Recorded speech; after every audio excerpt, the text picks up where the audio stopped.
Hello students, இன்றைக்கி நம்ம பார்க்க போகிற டாபிக் வந்து ஒற்றை எண்கள் மற்றும் இரட்டை எண்கள்.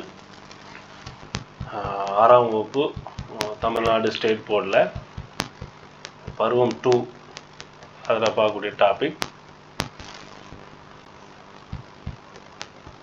இதில் வந்து ஓர் எண்ணை 2 சமக்குழுக்களாக வகுக்க இயலாது எனில் அது ஒற்றை எண் எனப்படும். எடுத்துக்காட்டு வந்து 1, 3, 5, 7 இப்படி ஆடு நம்பராக இருக்கும். 1 வந்து பகுக்க முடியாது, 3 பகுக்க முடியாது, 5 பகுக்க முடியாது, 7 பகுக்க முடியாது. 2 சமமாக பகுக்க முடியாது. இப்போ ஃபார் எக்ஸாம்பிள் 4ன்னு இருக்குன்னு வைங்க. இது 2 சமமாக பகுக்கிறதா இருந்தால் 2, 2ன்னு பகுக்கலாம். அதை தான் சொல்லுவாங்க. அப்படி பகுக்க முடியாத நம்பர் எல்லாம் என்ன சொல்லுவாங்கன்னா ஒற்றை எண்கள் அப்படிங்கிறது சொல்லுவாங்க.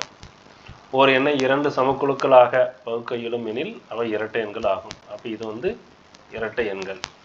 சிம்பிளாக நீங்கள் எழுதிக்கலாம். அப்போ வந்து 2, 4, 6, 8 இது வந்து இரட்டை எண்கள்.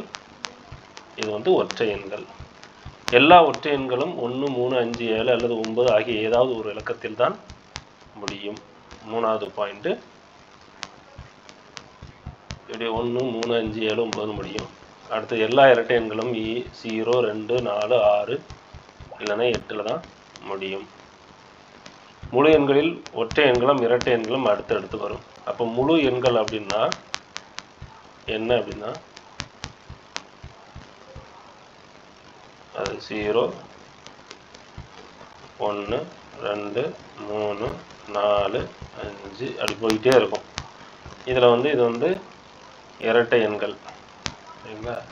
இந்த டிக் பண்ணுறது எல்லாமே ஒற்றை எண்கள். அவ்வளோதான். அப்போ இதுதான் முழு எண்கள்.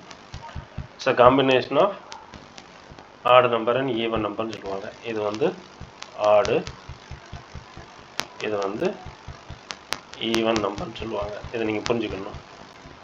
ஃபஸ்ட்டு ஒரு ப்ராப்ளம் இருக்கும் பாருங்கள். 1 + 3 என்னன்னு கேட்டிருக்காங்க. = 4. 5 + 11 என்னன்னு கேட்டிருக்காங்க. 16. அப்போ இதுலேருந்து நம்ம என்ன, இரு ஒற்றை எண்களின் கூடுதலானது எப்போதும் ஒற்றை எண்களை கூட்டினா எப்படி இருக்கும்? இரட்டை எண்களாக தான் இருக்கும். அதே மாதிரி 2 ஒற்றை எண்களை இது ஒரு பாயிண்ட் வச்சுக்கிடுங்க. அடுத்து 5 × 3, 7 × 9, 5 × 15, 5 × 35, 6 × 42, 7 × 49, 7 × 63. அப்போ 2 ஒற்றை எண்களை பெருக்குனா ஒற்றை எண்கள். 2 ஒற்றை எண்களை கூட்டினா இரட்டை எண்கள். சரிங்களா? இதே மாதிரி ஒரு ஒற்றை எண்ணையும் இன்னொரு ஒற்றை எண்ணையும் கூட்டினால் எப்போதும் ஒற்றை எண்ணே கிடைக்கும். ஒரு ஒற்றை எண்ணையும் ஒரு இரட்டை எண்ணையும் பெருக்கினால் எப்போதும் ஒரு இரட்டை எண்ணே கிடைக்கும். 3 ஒற்றை எண்களை பெருக்கினால் எப்போதும் ஒரு இரட்டை எண்ணே கிடைக்கும். மீண்டும் இன்னொரு வீடியோவில் சந்திப்போம். தேங்க்யூ.